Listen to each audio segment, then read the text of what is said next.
പയ്യൻ വിളിച്ചാട്ടോ കള്ളു കുടിയോ എന്ന് വെച്ചാൽ ഇവനെ കടയിൽ പാലല്ലേ കുടിക്കുന്നു. ഒരു രക്ഷയിൽ കംപ്ലീറ്റ് നിർത്തില്ല. ഇനി വരുന്നൊരു തലമുറയ്ക്ക് ബാറ് കാണാൻ സാധ്യമോ?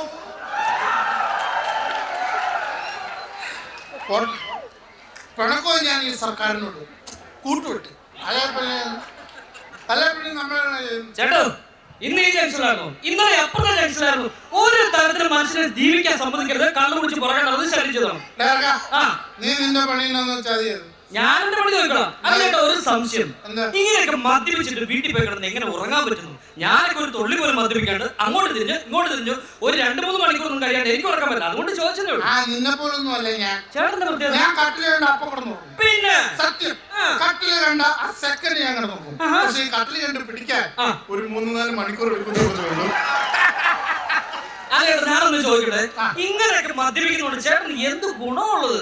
എന്റെ പൊന്നുമകളെ എനിക്ക് 2 ഗുണമല്ലേ ഉള്ളൂ. എന്റെ ഗുണം? ഒന്നാമത്തെ ഗുണം പാമ്പ് കൊത്തത്തില്ല. അയ്യോ അതെങ്ങനെ? അത് പറഞ്ഞുതരാം.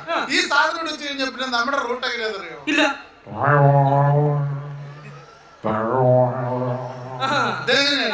ഇങ്ങനെ പോണ കാരണം കൊണ്ട് ഈ കൊത്താൻ വരുന്ന പാമ്പിന് ഉന്നം തെറ്റി ചമ്മി പൊക്കോളും. രണ്ടാമത് ഗുണം പറഞ്ഞാൽ തലമുടി നരക്കത്തില്ല. അതിനു മുമ്പ് നമ്മള് തട്ടിപ്പോകത്തില്ല.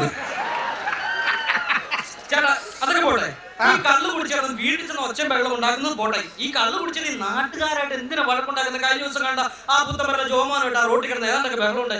എന്ത് ചേട്ടാ കഷ്ടമല്ലേ? എടാ പുത്തമ്പരുടെ ജോമാനെ ഞാൻ തെരുവിളിക്കുവല്ലേ ചെയ്തത്. പിന്നെ അവനെ കാലവാരി നിലത്തടിച്ചു കൊല്ലണം. അവനെന്താ ചെയ്തെന്ന് പറ. എന്റെ അപ്പം മരിച്ചിരുന്നപ്പോ അവൻ എന്നോട് ഒന്നിച്ച് പറഞ്ഞു, നീ സങ്കടപ്പെടണ്ട, നിനക്ക് അപ്പനെ കാണുന്നു തോന്നുമ്പോ മുറ്റത്തിറങ്ങി ആകാശത്തേക്ക് നോക്കിയാൽ മതി, നിന്റെ അപ്പൻ നക്ഷത്രമായിട്ട് ഉദിക്കുന്നു. കഴിഞ്ഞ ദിവസം അപ്പനെ കാണുന്നുള്ള ആഗ്രഹം മൂത്തിട്ട് ഞാൻ വീടിന്റെ മുറ്റത്തേക്ക് ഇറങ്ങി ആകാശത്തേക്ക് നോക്കിയപ്പോ 1 കോടി നക്ഷത്രം. അപ്പൊ അവൻ എനിക്ക് ഒത്തിരി അച്ഛനുണ്ടെന്നല്ലേടാ പറഞ്ഞത്. അവനെ കാലവാരി നിലത്തടിക്കട്ടെ. എന്നെ ശല്യം ചെയ്യാം, ഞാൻ എന്തെങ്കിലും കാണിച്ചോട്ടെ. ഒന്നും മിണ്ടാതി. നീ കാണിക്കും. പ്രിയമുള്ളവരെ എന്നെ ഒന്ന് ശ്രദ്ധിച്ചോണേ. അതെ ചിലപ്പോ പുള്ളി കാണാതെ പോലെ. രോഗങ്ങൾക്ക് ഒരേ ഒരു പ്രതിവിധിയാണ് പ്രിയപ്പെട്ട സുഹൃത്തുക്കളെ ഞാൻ വിട്ടുകൊണ്ടിരിക്കുന്നത് ഈ ഔഷധ തൈലം. പ്രിയമുള്ള അച്ഛനമ്മമാർ വീട്ടിൽ ഉണ്ടാക്കുന്ന കമ്പനി തരുന്നതാണ് സാമ്പിൾ സബ്ജമാണ്. അവിടെ സാമ്പിൾ ചോദിച്ചു വാങ്ങിച്ചിരിക്കുകയാണെങ്കിൽ പ്രായക്കാർക്ക് കഴിക്കാവുന്ന നല്ലൊരു മരുന്നാണ്. 9 ദിവസം പ്രായമുള്ള അപ്പച്ചൻ അല്ലെങ്കിൽ 2 ദിവസം പ്രായമുള്ള അമ്മച്ചി ശ്വാസം എടുക്കാൻ ബുദ്ധിമുട്ടുന്ന സമയത്ത് നമ്മൾ വേറെ ഒന്നും ചെയ്യുന്നത് 2 തുള്ളി ഒരു വായിലേക്ക് ഇങ്ങനെ ചിരിച്ചു കൊടുക്കുക. പിന്നെ വീട്ടിൽ ഉണ്ടാക്കുന്ന കമ്പനി തരുന്നതാണ് സാമ്പിൾ സബ്ജമാണ്. അവിടെ രണ്ടാമത്തെ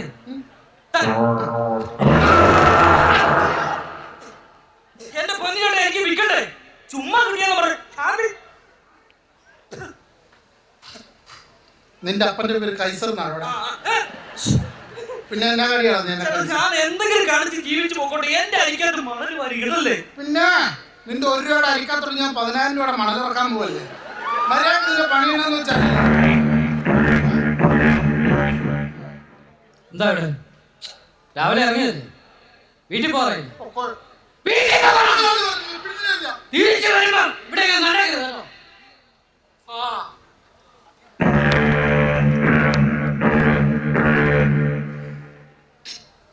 അപ്പൊ ഇത് ആരാന്നറിയോ? ഇല്ല. എന്റെ മോനാ. പണ്ട് ഞാൻ ഒക്കത്തിരുത്തി വളർത്തിയത്. ഇപ്പൊ അവൻ എന്നെ ഒക്കുന്നിടത്തൊക്കെ ഇരുത്താൻ നോക്കാണ്. നമ്മളെന്ത് ചെയ്യും മക്കളിങ്ങനെ ആയി കഴിഞ്ഞു?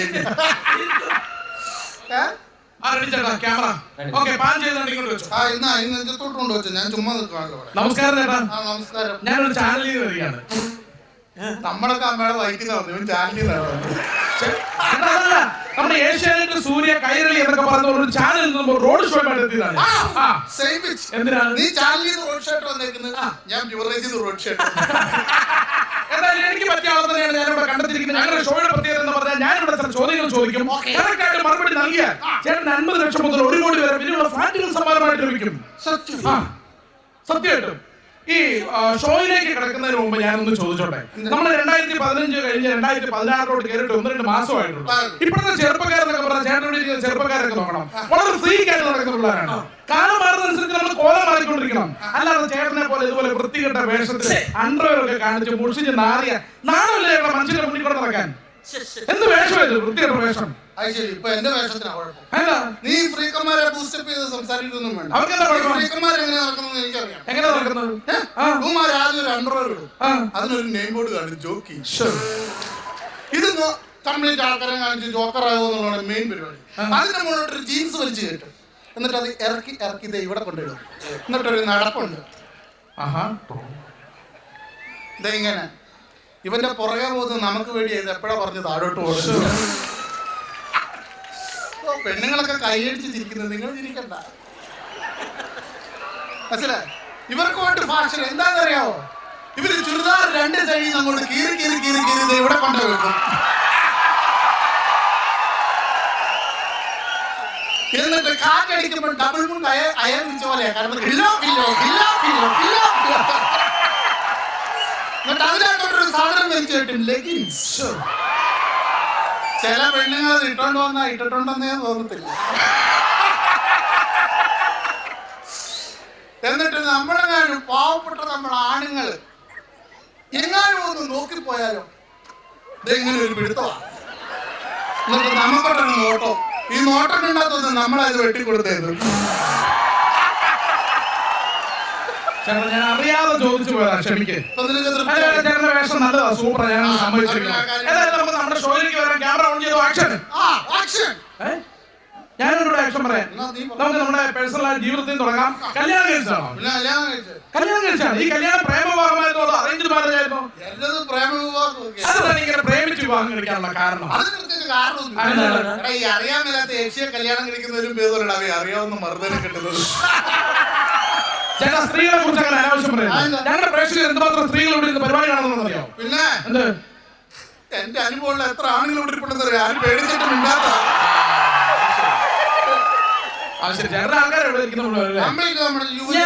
ഞാനൊരു ചെറിയ സംശയം ചോദിച്ചോട്ടെ. നമ്മുടെ നാട്ടിലെ കല്യാണം കഴിഞ്ഞ സ്ത്രീകൾ നെറ്റിയിൽ സിന്ദൂരം ഇട്ട് കാണാറുണ്ട്. സത്യത്തിൽ എന്തിനാണ് ഇങ്ങനെ സിന്ദൂരം ഇടുന്നത്?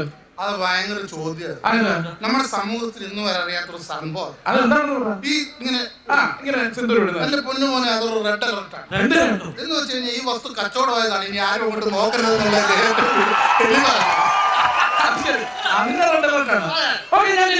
ചോദ്യത്തിലേക്ക് വരാൻ പോകുന്നത് മറുപടി നൽകിയാൽ ചേട്ടന് ഒരു 10 പോയിന്റാണ് ഷോയിൽ വെക്കാൻ പോകുന്നത്. നമ്മുടെ ആദ്യ രാത്രിയും അവസാന രാത്രിയും തമ്മിലുള്ള വ്യത്യാസം എന്താണെന്ന് പറയാമോ? What is the difference between first night and last night? Educated family, very nice. ചേട്ടാ, മലയാളത്തിൽ പറഞ്ഞു തരാം. ആദ്യ രാത്രിയും അവസാന രാത്രിയും തമ്മിലുള്ള വ്യത്യാസം ശ്രദ്ധിച്ചു കേട്ടോ. ഈ ആദ്യ രാത്രി എന്ന് പറയുമ്പോ നമ്മൾ പൂവൊക്കെ ഇങ്ങനെ ഇട്ട് അതിന്റെ മുകളിൽ കിടന്നു. ഓക്കെ. അവസാന രാത്രി എന്ന് പറയുമ്പോ നമ്മൾ കിടക്കും, പൂ വരുന്നവര് പോകുന്നവരും. 10 പോയിന്റ് ലഭിച്ചിരിക്കുകയാണ്. 10 പോയിന്റ്. ഇനി നമ്മൾ ചേട്ടന്റെ ഹോബികളിലേക്ക് കടന്നു വരാൻ പോകും. എന്താണ് പ്രധാനപ്പെട്ട ഹോബികൾ? ഹോബി പറയുമ്പോ നേരത്തെ ഉണ്ടായിരുന്നു. ഈ ഹോബി ഞാൻ പറയുമ്പോൾ ടി വി കാണിക്കുമ്പോ അതിന്റെ താഴെ കുട്ടികൾ അനുകരിക്കരുത് തീർച്ചയായിട്ടും എഴുതി കാണിച്ചിരിക്കും. നമ്മുടെ പഴയ ഇരുമ്പാണി അതിങ്ങനെ പ്ലഗിനകത്ത് കുത്തി വെച്ചിട്ട് സ്വിച്ച് ഓൺ ആക്കിയിട്ട് ഞാനിങ്ങനെ പിടിച്ചോണ്ട് പോകും. നേരത്തെ ഇരുമ്പ് കമ്പി അതിങ്ങനെ ദേഹം മുഴുവൻ ഇങ്ങനെ ചുറ്റുമായിരുന്നു. എന്നിട്ട് അതിന്റെ 2 പ്ലഗിനകത്ത് കുത്തിയിട്ട് സ്വിച്ച് ഓൺ ആക്കിയിട്ട് ചുമ്മാ ചിരിച്ചു നിൽക്കും. ചേട്ടാ, അതിഭീകരം, അതിഭയാനകമായ ചേട്ടൻ ഇപ്പോഴും ഈ ഹോബി ഇങ്ങനെ തുടർന്ന് പോകാറുണ്ട്. വീട്ടിൽ കറണ്ട് കിട്ടിപ്പോകുന്നത്. അത് ശരി. അപ്പൊ കറണ്ടില്ലാഞ്ഞപ്പോഴാണ് കാണിച്ചോണ്ടിരുന്നത്. ചേട്ടാ, ഞാൻ ഉദ്ദേശിച്ച ഹോബി ഇതല്ല. പാട്ട്, ഡാൻസ്, മിമിക്രി, കലാപരിപാടികൾ എന്തെങ്കിലും ഉണ്ടെന്നാണ് ചോദിച്ചത്. മതി, പാട്ട് ഞങ്ങളുടെ പ്രേക്ഷകർക്ക് വേണ്ടി 2 ലൈൻ ചെറുതായിട്ടൊന്ന് മൂളിയാ. നിങ്ങളുടെ അസോസിയേഷന് വേണ്ടി നിങ്ങളുടെ അസോസിയേഷൻ പാട്ട് ഞങ്ങളൊരു പാരഡി പാട്ടുണ്ടാക്കി പാടിക്കും. 1 2 3 സ്റ്റാർട്ട്. പിച്ചു വേണ്ട, പിച്ചു വേണ്ട. പിച്ചു കൊടുത്തല്ലേ. വാറ്റു വീണ മണ്ണിൽ നിന്നുയർന്നു വന്ന ബ്രാൻഡുകൾ യുവറേജിൽ 100 പേരിലായി പിറക്കവേ ആർത്തിമൂത്ത് അന്തിയായ യുവിലൊന്നി നിൽക്കൺ ആയിരങ്ങൾ നൽകി നമ്മൾ വഴിയിൽ വീണുറങ്ങൽ. സൂപ്പർ. നല്ലൊരു കൈ പാടായിരുന്നു. കാണിച്ചു പോയാലോ? ആൾക്കാർ കൈയടിച്ചത് കണ്ടോ? പെട്ടെന്ന് കൈയടി കിട്ടപ്പോ എനിക്കൊരു എന്തായാലും പാട്ട് സൂപ്പർ ആയിരുന്നു, അടിപൊളിയായിരുന്നു. 1 2 സ്ഥലങ്ങളൊക്കെ പോയായിരുന്നു. അയ്യോ 1-2 സ്ഥലമല്ല, പിന്നെ 3 സെന്റ് സ്ഥലവും ഒരു പെരയും പോയി. എങ്ങനെ കള്ളു കുടിച്ചിട്ട്? ഞാൻ ഈ പരിപാടിക്കകത്തൊക്കെ ജഡ്ജസ് പറയുന്ന പോലെ ഒന്ന് പറഞ്ഞു പോയതാ. നമുക്ക് എന്തായാലും അടുത്ത റൗണ്ടിലേക്ക് പോകാം. അടുത്ത റൗണ്ട് എന്ന് പറഞ്ഞാൽ ടങ് ട്വിസ്റ്റർ റൗണ്ട് എന്ന് വെച്ചാൽ നാട് കൊടുക്കുന്ന കുറച്ച് സംഭവങ്ങൾ ഞാൻ പറയും. ചേട്ടൻ ഞാൻ പറഞ്ഞു കഴിയുമ്പോൾ സ്പീഡിൽ എന്നോട് തിരിച്ചു പറയണം. റെഡിയാണല്ലോ? ഞാൻ പറഞ്ഞു കഴിഞ്ഞാൽ സ്പീഡിൽ എന്നോട് തിരിച്ചു പറയണം. Okay, ready, 1, 2, 3 start. കലകൾ തുടങ്ങുമ്പോൾ അരുവിൽ അല്ലെങ്കിൽ ഒരു മുടി ഒരു മുളകാം. നീ പകപോക്കുകയാണല്ലേടാ. എന്റെ ചേട്ടാ ഇത് പകയുടെ പ്രശ്നമൊന്നുമില്ല. ഞാൻ പറഞ്ഞു ചേട്ടൻ സ്പീഡിൽ എന്നോട് തിരിച്ചു പറയണം. Tongue twister. ഒരു കാര്യം ദൈവം ഇതുപോലത്തെ കുറെ സാധനങ്ങൾ പറഞ്ഞിട്ടില്ല. നീ ഒന്ന് പറഞ്ഞു. ആരായാലും എനിക്ക് കുഴപ്പമില്ല. എന്റെ പരിപാടി മുന്നോട്ട് കൊണ്ടുപോയാൽ ഞാൻ പറയുന്നത് സ്പീഡിൽ തിരിച്ചു പറയണം. Okay okay, ready, 1, 2, 3 start. കലകൾ തുടങ്ങുമ്പോൾ അരുവിൽ അല്ലെങ്കിൽ ഒരു മുടി ഒരു മുളകാം.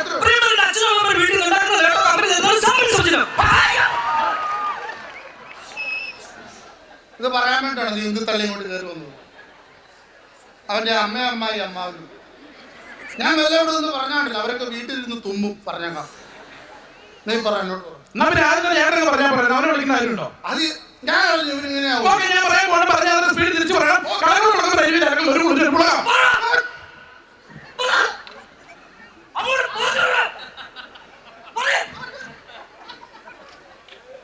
നിന്റെ താക്കോലുണ്ട്.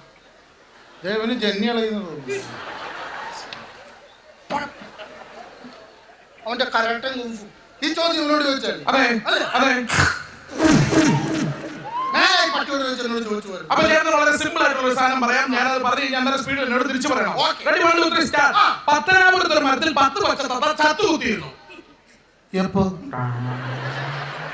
എന്ത് സാറല്ലേ പറഞ്ഞ ആരാണ്ട് ചത്തുപോയെന്ന്? എന്റെ ചേട്ടൻ ടങ് ട്വിസ്റ്റർ. ഞാൻ പറഞ്ഞാൽ ചേട്ടൻ സ്പീഡിൽ തിരിച്ചു പറയണം. നീ പറഞ്ഞാ ഞാൻ പറയണം. പറയണം. Okay, 1, 2, 3 start. ഓക്കെ, പറയല്ലേ? 10ാമത്തെ ഒരു മരത്തിൽ 10 പച്ച തത്ത ചത്തു കുത്തിയിരുന്നു.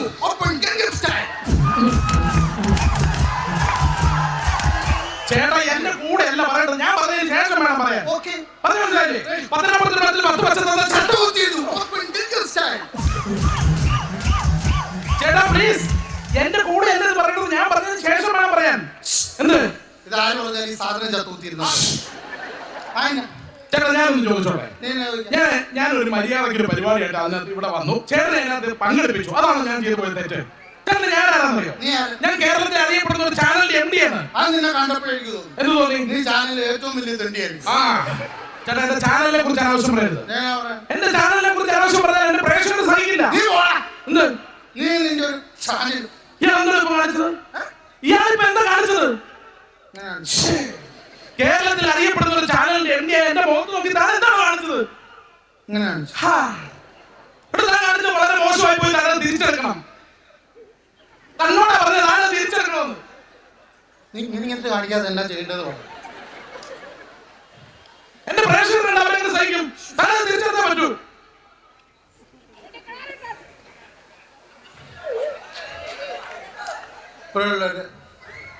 ഈ പുള്ളിയുടെ മുഖത്തൊക്കെ ഞാൻ അറിയാതെ തമാശക്ക് അത് ലോകത്തിലെ ഏറ്റവും വലിയ ചീത്തയാണെന്നാണ് ഈ പുള്ളി പറയുന്നത്. അത് നമ്മൾ തിരിച്ചെടുക്കാൻ പോവാണ്. Sorry sir.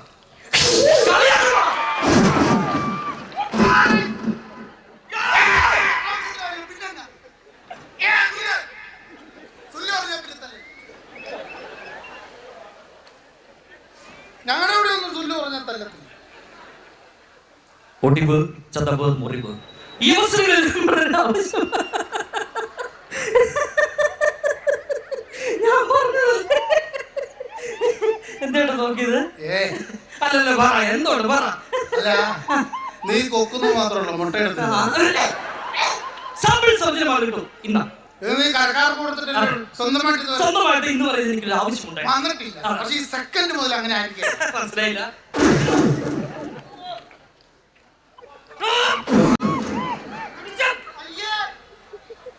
അവനോട് പറഞ്ഞ അതെ സോറി.